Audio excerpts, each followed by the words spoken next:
Hello दोस्तों, नमस्कार। स्वागत है आपके अपने YouTube channel flight of victory में। तो आज हम लोग इस वीडियो में भाज्यता के नियम यानी कि डिविजिबिलिटी रूल को पढ़ने वाले हैं। यकीन मानिए यदि आप लोग इसे समझ गए तो कैलकुलेटर से भी फास्ट आप लोग कैलकुलेशन करोगे। तो चलिए बिना देरी करते हुए वीडियो को स्टार्ट करते हैं। अब देखिए भाज्यता के नियम। तो सबसे पहला संख्या कौन सी आती है? एक आती है। ठीक है, तो एक से तो कोई भी संख्या डिवाइड हो जाती है, इसमें कोई तामझाम करने की बात नहीं है।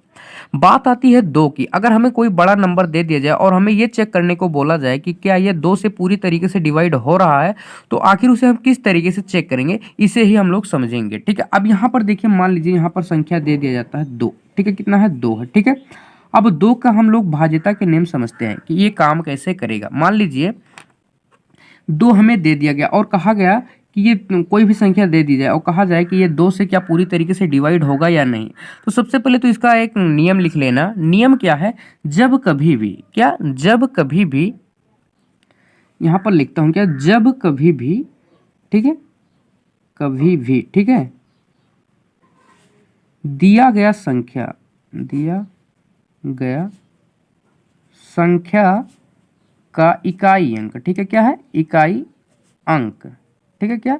जब कभी भी दिया गया संख्या का इकाई अंक सम होगा, ठीक है, क्या होगा? सम होगा, तो वह दो से पूरी तरीके से विभाजित होगा। वह दो से पूरी तरह से विभाज्य होगा। ठीक है, क्या होगा? विभाज्य होगा। ठीक है, क्या होगा? क्या हमने बताया? जब दो से अगर डिविजिबिलिटी रूल चेक करना हो तो क्या होगा? जब दी गई संख्या का इकाई अंक सम हो। ठीक है, जैसे यहाँ पर अगर हम लोग एग्जाम्पल के तौर पर लिखते हैं, ठीक है, क्या? एग्जाम्पल के तौर पर अगर यहाँ पर लिखते हैं, मान लीजिए यहाँ पर लिख देते हैं कितना? 12 और 34। ठीक है, कितना लिखते हैं? 12 और 34। अब यहाँ पर देखिए यूनिट डिजिट कितना है? 4 है। ठीक है, क्या है? 4 है। ठीक है, 4 क्या है? सम है। हम लोग जानते हैं सम संख्या उसे कहते हैं जो दो से पूरी तरीके से डिवाइड हो जाए, उसे सम कहते हैं, और जो दो से पूरी तरीके से डिवाइड ना हो उसे विषम संख्या कहते हैं। अब यहाँ पर देखिए यूनिट डिजिट कितना है? 4 है। तो 4 जो है सम संख्या है। ठीक है, और ये दो से पूरी तरीके से डिवाइड हो रहा है। इसका मतलब ये दो से पूरी तरीके से डिवाइड हो जाएगा दी गई संख्या। कौन सी? 12 और 34।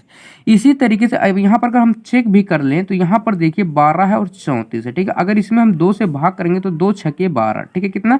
2 छके 12 यहाँ पर कट रहा है। ठीक है, फिर उसके बाद कितना? यहाँ पर 3, 2 इक्के 2, फिर उसके बाद यहाँ पर कितना आ जाएगा? 1 आ जाएगा और 4 उतर जाएगा, 2 सत्ते 14। ठीक है, इतना आ जाएगा 617। ठीक है, कितना आ जाएगा? 617। तो यहाँ पर दो से ये पूरी तरीके से डिवाइड हो रहा है। ठीक है, एक और एग्जांपल अगर हम लोग लेते हैं तो यहाँ पर मान लीजिए दे दिया जाता है कितना? 992। ठीक है, कितना? 992। ठीक है, अब यहाँ पर भी देखिए यूनिट डिजिट कितना है? 2 है, और दो कौन सी संख्या है? सम है। इसका मतलब क्या होगा? ये 992 दो से पूरी तरीके से डिवाइड हो जाएगा। यदि विश्वास नहीं हो रहा तो इसको भी हम लोग चेक कर लेते हैं। ठीक है, यहाँ पर मान लीजिए 2 से भाग करते हैं तो 2 चौके 8। ठीक है, यहाँ पर कितना? 1 और 9 उतर जाएगा। ठीक है, फिर उसके बाद कितना हो जाएगा? 2 नवा का 18। फिर यहाँ पर कितना हो जाएगा? 18। यहाँ पर भी 1 उतर रहा है और यहाँ पर 2, 2 छके 12। ठीक है, यहाँ पर भी देखिए 2 से ये पूरी तरीके से कट रहा है। ठीक है, तो इस तरीके से डिविजिबिलिटी रूल काम करता है। ठीक है, अब सीखते हैं 3। अगर मान लीजिए कोई संख्या दे दिया जाए हमें और कहा जाए कि चेक कीजिए कि यह 3 से पूरी तरीके से डिवाइड होगा या नहीं। ठीक है, तो 3 का डिविजिबिलिटी रूल क्या है उसे लिख लीजिए। ठीक है, आप लोग पेन और कॉपी लेकर बैठना। ठीक है, क्योंकि मैं जो ये बता रहा हूँ ये आप लोगों को पूरी तरीके से कहीं मिलेगा नहीं। ठीक है, तो क्या करना, आप लोग इसे कॉपी में नोट कर लेना। ठीक है, अब चलिए देखते हैं 3 का डिविजिबिलिटी रूल क्या कहता है। ठीक है, देखिए 3 से भाग करने के लिए क्या होता है?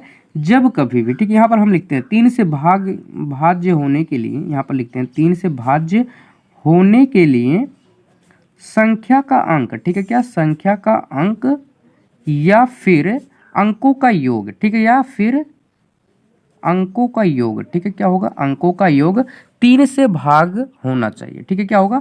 3 से भाज्य होना चाहिए। ठीक है, होना चाहिए। ठीक है, अब इसे भी हम लोग एग्जाम्पल के तौर पर समझते हैं।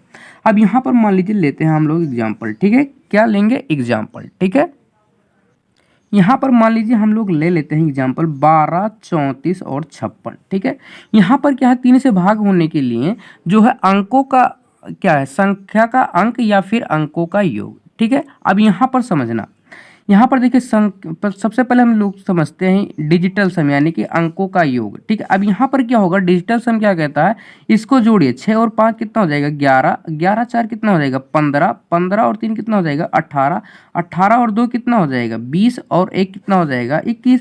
अब यहाँ पर देखिए 21 यानी कि फिर यहाँ पर 21 आया ना, अब क्या करना, 2 और 1 को जोड़ देंगे तो कितना हो जाएगा 3 हो जाएगा। अब 3 को 3 से डिवाइड करेंगे तो क्या होगा, ये कट जाएगा। ठीक है, क्या होगा, कट जाएगा। ठीक है, क्या होगा, कट जाएगा। तो इसे क्या कहते हैं, डिजिटल सम कहते हैं। यही का मतलब क्या हुआ, अंकों का योग। या तो आप इस तरीके से चेक कर सकते हैं दी गई संख्या को। तो यहाँ पर हमें 12, 34, 56 दिया गया था। इसे हमें अगर चेक करना रहता कि 3 से पूरी तरीके से डिवाइड होगा या नहीं, तो हम सबसे पहले क्या कर सकते, डिजिटल सम कर सकते थे। इस तरीके से हमने किया, 6 5 11 4 15 3 18 2 20 1 21 21 हुआ। फिर इसको भी हम जोड़ेंगे ना, 2 और 1 कितना हो गया 3, 3 में अगर 3 से भाग कर देंगे तो ये पूरी तरीके से डिवाइड हो गया। ठीक है, ये तो रहा डिजिटल सम। उसके बाद क्या कह रहा है, अंकों का क्या, संख्या का अंक। ठीक है, क्या कह रहा है, संख्या का अंक जो है 3 से डिवाइड होना चाहिए। तो इसका मतलब क्या हुआ, इसको भी हम लोग समझते हैं। ठीक है, यहाँ पर कितना लिखे हैं 12, 34 और 56। मान लीजिए इसे हमें 3 से डिवाइड करना। ठीक है, तो यहाँ पर देखिए 3 चौके 12, 12 कट रहा है। ठीक है, फिर उसके बाद अगर 34 को काट देते हैं तो 11 तिहाई का क्या 33, 3 बार में कट रहा है, एक कैरी बच रहा है, यहाँ पर 15 हो जाएगा। 3 5 15, ये भी कट रहा है। उसके बाद 2 तिहाई का 6, यानी कि संख्या भी कट रही है। इसका मतलब क्या हुआ, ये 3 से पूरी तरीके से डिवाइड हो जाएगा। हमने किस तरीके से किया, सबसे पहले डिजिटल सम किया। उसके बाद क्या, संख्या क्या कह रहा है, संख्या का अंक जो है, यहाँ पर 12 को अगर हम 3 से काट देंगे कट जाएगा। 34 को अगर काटते हैं तो 11 बार में कटेगा, यहाँ पर 1 बचेगा, तो यहाँ पर ये 1 जुड़ जाएगा, तो यानी कि 15 हो जाएगा। तो 15 भी कट रहा है 3 से, 6 भी कट रहा है 3 से। इसका मतलब ये दी गई संख्या जो है 3 से पूरी तरीके से विभाज्य है। ठीक है, क्या है, पूरी तरीके से भाज्य है। ठीक है, उसी तरीके से हमें अगला क्या है, 4 का डिविजिबिलिटी रूल। ठीक है, अब चलिए सीखते हैं 4 का डिविजिबिलिटी रूल क्या कहता है। ठीक है, अब यहाँ पर लिखते हैं 4 का डिविजिबिलिटी रूल। ठीक है, अब यहाँ पर देखिए, मान लीजिए हमें दे दिया जाता है कौन सा 4। ठीक है, कौन सा 4 दे दिया जाता है। ठीक है, क्या दिया 4। ठीक है, अब 4 का डिविजिबिलिटी रूल क्या कहता है, इसे समझते हैं। ठीक है, इसका डिविजिबिलिटी रूल बहुत ही सिंपल है। क्या है, 4 से भाज्य होने के लिए, ठीक है, क्या 4 से भाज्य होने के लिए संख्या का, ठीक है, क्या है, संख्या का अंतिम 2 अंक, ठीक है, क्या अंतिम 2 अंक जो है 4 से डिवाइड होना चाहिए, 4 से भाज्य होना चाहिए। ठीक है, क्या होना चाहिए, 4 से भाज्य होना चाहिए। ठीक है, क्या कहा है, 4 से भाज्य होने के लिए अंतिम 2 संख्या, यानी कि जो दी गई संख्या उसका अंतिम 2 अंक जो है 4 से अगर डिवाइड हो रहा है तो इसका मतलब वो पूरी तरीके से 4 से डिवाइड हो जाएगा। ठीक है, अब यहाँ पर एग्जाम्पल के तौर पर अगर हम लोग समझें तो यहाँ पर मान लीजिए एग्जाम्पल लेता हूँ, चलिए यहाँ पर एग्जाम्पल लेता हूँ। ठीक है, एग्जाम्पल मान लीजिए, ठीक है, यहाँ पर मान लीजिए ले लेता हूँ कितना 12 ले लेता हूँ, 300 कितना ले लें, यहाँ पर ले लेते हैं 12। ठीक है, कितना 312। अब यहाँ पर देखिए कहा क्या है, अंतिम 2 अंक जो है 4 से डिवाइड होना चाहिए। अंतिम 2 अंक कौन सा है, 12 ही तो है। अब इसको अगर हम 4 से डिवाइड करेंगे 12 को, तो ये 4 से पूरी तरीके से डिवाइड हो रहा है। ठीक है, क्या हो रहा है, अगर 12 को हम 4 से डिवाइड कर देंगे तो 4 तिहाई का 12, ठीक है, ये कट रहा है। ठीक है, इसका मतलब क्या होगा, 12 312 जो होगा ना 4 से पूरी तरीके से डिवाइड हो जाएगा। ठीक है, क्या होगा, 4 से पूरी तरीके से डिवाइड हो जाएगा। एक और एग्जाम्पल मान लीजिए यहाँ पर लेता हूँ, कितना मान लीजिए यहाँ पर ले लूँ 1564। ठीक है, कितना, अब क्या कहना है, ये 4 का डिविजिबिलिटी रूल क्या कह रहा है, अंतिम 2 अंक जो है 4 से डिवाइड होना चाहिए। अब यहाँ पर देखिए 64 है, 2 अंक कौन सा है, 64 है। अब 64 को अगर हम लोग 4 से डिवाइड कर देंगे तो 16 से कट रहा है। ठीक है, कितने 16 चौके 64। ठीक है, इसका मतलब क्या है, दी गई संख्या जो 4 से पूरी तरीके से डिवाइड हो जाएगी। ठीक है, क्या होगी, दी गई संख्या 4 से पूरी तरीके से डिवाइड हो जाएगी। ठीक है, उसी तरीके से हम लोग अब समझते हैं 5 की डिविजिबिलिटी रूल को। ठीक है, अब यहाँ पर देखिए, चलिए समझते हैं 5 का डिविजिबिलिटी रूल। ठीक है, अब यहाँ पर देखिए, अब देखिए 5 से डिवाइड होने के लिए यहाँ पर लिखता हूँ क्या, 5 से भाज्य होने के लिए, ठीक है, होने के लिए संख्या का जो इकाई अंक होगा ना, संख्या का इकाई अंक या तो फिर 0 होगा, क्या होगा 0 होगा, या फिर 5 होगा। ठीक है, यदि संख्या यानी दी गई संख्या का अगर यूनिट डिजिट जो है 0 या 5 है तो आंख बंद करके उसे मार देना कि ये 5 से पूरी तरीके से डिवाइड हो जाएगी। जैसे यहाँ पर मान लीजिए छोटा छोटा एग्जाम्पल लेते हैं। ठीक है, यहाँ पर देखिए एग्जाम्पल, ठीक है, मान लीजिए 10 ले लिया। ठीक है, कितना ले लिया, 10 ले लिया।